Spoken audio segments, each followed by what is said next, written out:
அனைவருக்கும் தெய்வீக வணக்கம். நான் உங்கள் Karthik. Welcome to divine root YouTube channel. இன்னைக்கு நம்ம பார்க்க போறது இன்றைய தினம் மார்கழி மாதத்தின் வளர்ப்பிறை பிரதோஷம். இரவு 9 மணிக்குள் இந்த ஒரே ஒரு வரி சூட்சம சிவநாமத்தை சொல்லி பாருங்கள். நீங்கள் நினைத்த ஒரு காரியம் எதுவானாலும் சரி, எவ்வளவு பெரியதாக இருந்தாலும் சரி, அது உடனே நடந்துவிடும். நம்ம யூடியூப் சேனல்ல ஒவ்வொரு மாதமும் வரக்கூடிய வளர்ப்பிறை மற்றும் தேய்பிறை பிரதோஷத்தை முன்னிட்டு அன்றைய தினம் சிவபெருமானை நினைத்து நாம் செய்ய வேண்டிய மந்திர ஜபங்கள், நாம ஜபங்கள், தாந்திரிக முறைகள், ரகசிய வழிபாட்டு முறைகள்னு பல பதிவுகளை பார்த்துக்கிட்டு இருக்கோம். அந்த வரிசையில இப்ப நம்ம பார்க்க போறது மிக மிக எளிமையான ஒரு நாம ஜப முறை. இப்ப நம்ம பார்க்க போகும் இந்த சூட்சம திருநாமத்திற்கு உச்சக்கட்ட வசிய சக்தி இருக்குங்க. சோ நீங்கள் நினைத்த காரியம் உடனே நடைபெறுவதற்காக அனைத்து விஷயங்களையும் அது வசியம் செய்து கொடுக்கும். ஏதாவது ஒரே ஒரு முக்கியமான கோரிக்கை அல்லது தேவை நிறைவேறணும்ன்றதுக்காக இந்த நாம ஜபத்தை நீங்க செய்யுங்க. சின்ன பசங்கள்ல இருந்து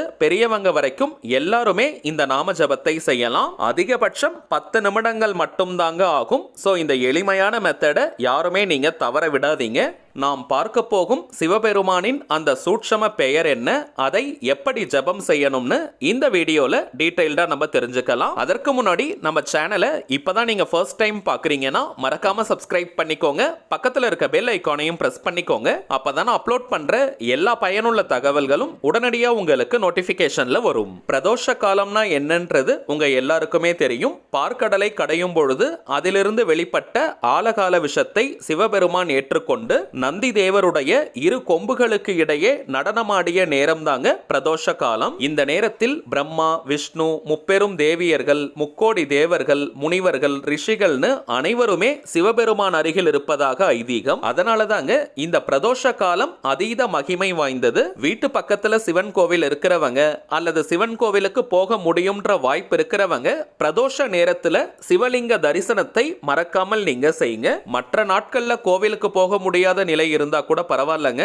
ஆனால் இந்த பிரதோஷ நேரத்துல மட்டும் சிவபெருமானை நாம் தரிசனம் செய்தாலே போதும், நம்முடைய பாவங்கள் அனைத்தும் நீங்கி மிகப்பெரிய புண்ணியம் சேரும். பொதுவாகவே எந்த ஒரு மந்திர ஜபங்கள், நாம ஜபங்கள், ரகசிய வழிபாட்டு முறைகளாக இருந்தாலும் அதை குறிப்பிட்ட சில விசேஷ நாட்களில் குறிப்பிட்ட சில நேரத்தில் நாம் செய்யும் பொழுது அதனுடைய பலன்கள் பல மடங்காக நமக்கு கிடைக்கும். உதாரணத்திற்கு அமாவாசை, பௌர்ணமி மற்றும் கிரகண நேரத்தில் நாம் சொல்லக்கூடிய மந்திர ஜபங்கள், நாம ஜபங்களுக்கு பல மடங்காக பலன்கள் அதிகமாக நமக்கு கிடைக்கும். அதே போலதாங்க இன்றைய தினம் இந்த பிரதோஷ நேரத்துல இப்ப நம்ம பார்க்க போகும் இந்த திருநாமத்தை நாம் சொல்லும் பொழுது அளப்பரிய பலன்கள் நமக்கு கிடைக்கும். மேலும் மார்கழி மாதம்னாலே தெய்வீகமானது, ஒவ்வொரு நாளுமே பிரம்ம முகூர்த்தத்திற்கு இணையானது. இந்த மார்கழி மாதத்தில் வரக்கூடிய பஞ்சமி, சஷ்டி, அஷ்டமி, ஏகாதசி, அமாவாசை, பௌர்ணமி, பிரதோஷம் மற்றும் கிருத்திகைன்னு அனைத்துமே விசேஷமானது. சோ இன்றைய சிறப்பான இந்த பிரதோஷத்தை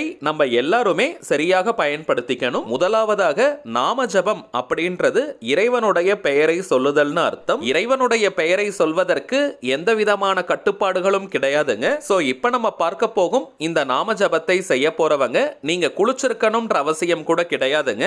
அசைவம் நீங்க சாப்பிட்டிருந்தாலும் இந்த நாம ஜபத்தை செய்யலாம். பெண்கள் தீட்டு நேரமாக இருந்தாலும் இந்த திருநாமத்தை நீங்க சொல்லலாம். சோ எந்த விதமான கட்டுப்பாடுகளோ தடைகளோ இல்லைங்க. மன தூய்மை மற்றும் முழு நம்பிக்கையுடன் இந்த நாம ஜபத்தை சொன்னாலே போதும், முழுமையான பலன்கள் விரைவாக நமக்கு கிடைக்கும். வீட்டில இருந்து, கோவில்ல இருந்து, ஒர்க் பண்ற இடம், பிசினஸ் பண்ற இடம்னு எங்கிருந்து வேணாலும் இந்த திருநாமத்தை நீங்க ஜபம் செய்யலாம். அடுத்ததாக எந்த நேரத்துல இந்த திருநாமத்தை ஜபம் செய்யணும்னு கேட்டீங்கன்னா, பொதுவாகவே எல்லா பிரதோஷங்களுக்குமே மாலை 4:30 மணி முதல் மாலை 4 மணி வரை இருக்கும் இந்த இடைப்பட்ட நேரம் தாங்க பிரதோஷ காலம். இந்த நேரத்துக்குள்ள நாம ஜபத்தை செய்வது அளப்பரிய பலன்களை நமக்கு கொடுக்கும். ஆனால் தவிர்க்க முடியாத காரணத்தினால இந்த நேரத்தை பயன்படுத்திக்க முடியாதவங்க மாலை 4 மணி முதல் இரவு 9 மணி வரை இருக்கும் அந்த இடைப்பட்ட நேரத்துக்குள்ள எப்ப வேணாலும் நீங்க நாம ஜபத்தை செய்யலாம். தெற்கு திசை, சவுத் டைரக்ஷனை தவிர்த்து மற்ற எந்த திசையை நோக்கி வேணாலும் நீங்க உட்காரலாம். சவுத் டைரக்ஷனை மட்டும் ஃபேஸ் பண்ணி உட்கார கூடாதுங்க. அதே போல தரையில உட்கார்றவங்க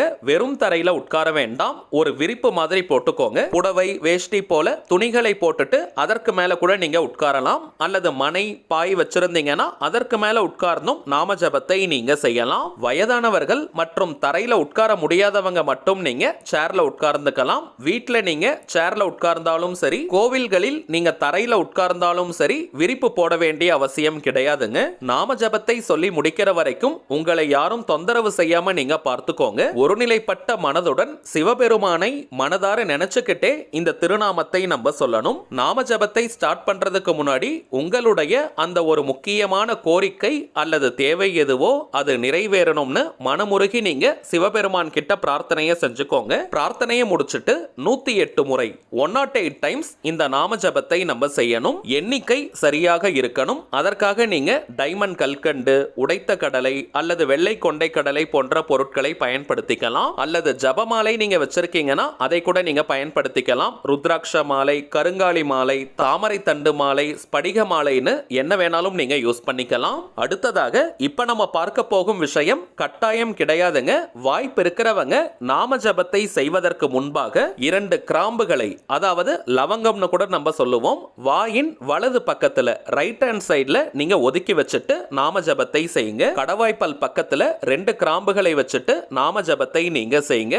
அந்த நாம ஜபத்தின் வைப்ரேஷன், அதிர்வலைகள் நீண்ட நேரம் உடலிலும் மனதிலும் இருக்கும். 108 முறை திருநாமத்தை சொல்லி முடிச்சவுடன் அந்த கிராம்புகளை நீங்க துப்பிடுங்க, டஸ்ட்பின்ல நீங்க போட்டுருங்க. திரும்பவும் சொல்றேங்க, இது கட்டாயம் கிடையாது. ஆனால் வாய்ப்பு இருக்கிறவங்க நீங்க செய்யுங்க. சரி, வாங்க நாம் சொல்ல வேண்டிய அந்த சூட்சமமான திருநாமம் என்னன்றத பார்க்கலாம். இப்ப நம்ம டிஸ்பிளேல கூட தெரியுது பாருங்க. ஓம் செங் செங் செங் செங் சிவாய. ஓம் செங் செங் செங் செங் சிவாய. ஓம் செங் செங் செங் செங் சிவாய. அவ்வளவுதாங்க. மிகவும் எளிமையான சூட்சமமான திருநாமம் இது. 108 முறை நீங்க ஜபம் செஞ்சு பாருங்க. உங்களுக்கே ஒரு நல்ல வைப்ரேஷன் தெரியும். ரொம்பவுமே பாசிட்டிவா எனர்ஜெட்டிக்கா நீங்க ஃபீல் பண்ணுவீங்க. 108 முறை இந்த திருநாமத்தை சொல்லி முடிச்சதற்கு பிறகு திரும்பவும் உங்களுடைய அந்த கோரிக்கை அல்லது தேவை நிறைவேறணும்னு மனமுருகி சிவபெருமான் கிட்ட நீங்க பிரார்த்தனையை செஞ்சுக்கோங்க. அவ்வளவுதாங்க இந்த நாம ஜப முறை. ஆல்ரெடி நம்ம பார்த்ததை போல அதிகபட்சம் 10 நிமிடங்கள் மட்டும் ஆகும். இன்றைய பிரதோஷம் அன்னைக்கு மட்டும்தான் சொல்லணும்னு கிடையாதுங்க. எந்த பிரதோஷம் வேணாலும் இந்த திருநாமத்தை நீங்க ஜபம் செய்யலாம். இப்ப நம்ம பார்த்ததை போல கரெக்டா நீங்க ஜபம் செஞ்சு பாருங்க. உங்களுக்கே அனுபவ ரீதியாக பலன்கள் தெரியும். அடுத்ததாக ஒரு சின்ன தகவல். இப்ப நீங்க டிஸ்பிளேல பார்த்துக்கிட்டு இருக்கக்கூடிய அவர் மைண்ட் சோல்ஜர் தாங்க நம்ம சேனலுடைய அபிஷியல் இன்ஸ்டாகிராம் ஐடி. ஆல்ரெடி நிறைய பேர் நீங்க ஃபாலோ பண்ணிட்டு இருக்கீங்க. புதியதாக பார்க்கறவங்களுக்காக இன்னொரு முறை நான் சொல்றேங்க. நம்ம சேனலை ஃபாலோ பண்ற எல்லாருமே நம்ம இன்ஸ்டாகிராம் பேஜையும் நீங்க ஃபாலோ பண்ணுங்க. நிறைய சுவாரஸ்யமான தகவல்கள், ஷார்ட் வீடியோஸ் மற்றும் போட்டோஸ் எல்லாம் நம்ம அப்லோட் பண்ணிக்கிட்டு இருக்கோம். மேலும் நம்ம சேனலை ரெகுலரா பார்க்கறவங்களுக்கு தெரியும், மொத்தம் 3 சேனல்களை நம்ம ரன் பண்ணிக்கிட்டு இருக்கோம். மைண்ட் சோல்ஜர், டிவைன் ரூட் மற்றும் கார்த்திக்ஸ் பிரெடிக்ஷன். இந்த 3 சேனல்கள்ல இருக்கக்கூடிய சில முக்கியமான வீடியோஸோட லிங்கையும் இப்ப இன்ஸ்டாகிராம்ல போஸ்ட் பண்ணிக்கிட்டு இருக்கோம். சோ நீங்க ஏதாவது முக்கியமான வீடியோஸ் மிஸ் பண்ணியிருந்தா கூட அதுல நீங்க செக் பண்ணி பார்த்துக்கலாம். சரிங்க, அவ்வளவுதான் இந்த பதிவு. நிச்சயமா உங்களுக்கு பயனுள்ளதா இருந்திருக்கும்னு நினைக்கிறேன். மேலும் இந்த வீடியோ உங்களுக்கு பிடிச்சிருந்தா மறக்காம லைக் பண்ணுங்க. நம்ம சேனலையும் சப்ஸ்கிரைப் பண்ணிக்கோங்க. தேவைப்பட்டுச்சுன்னா உங்க ஃப்ரெண்ட்ஸ் அண்ட் ஃபேமிலிக்கும் இந்த வீடியோவை ஷேர் பண்ணுங்க. அடுத்ததா இன்னொரு முக்கியமான தலைப்போட நான் உங்களை சந்திக்கிறேன். என்றும் அன்புடன் கார்த்திக். நன்றி.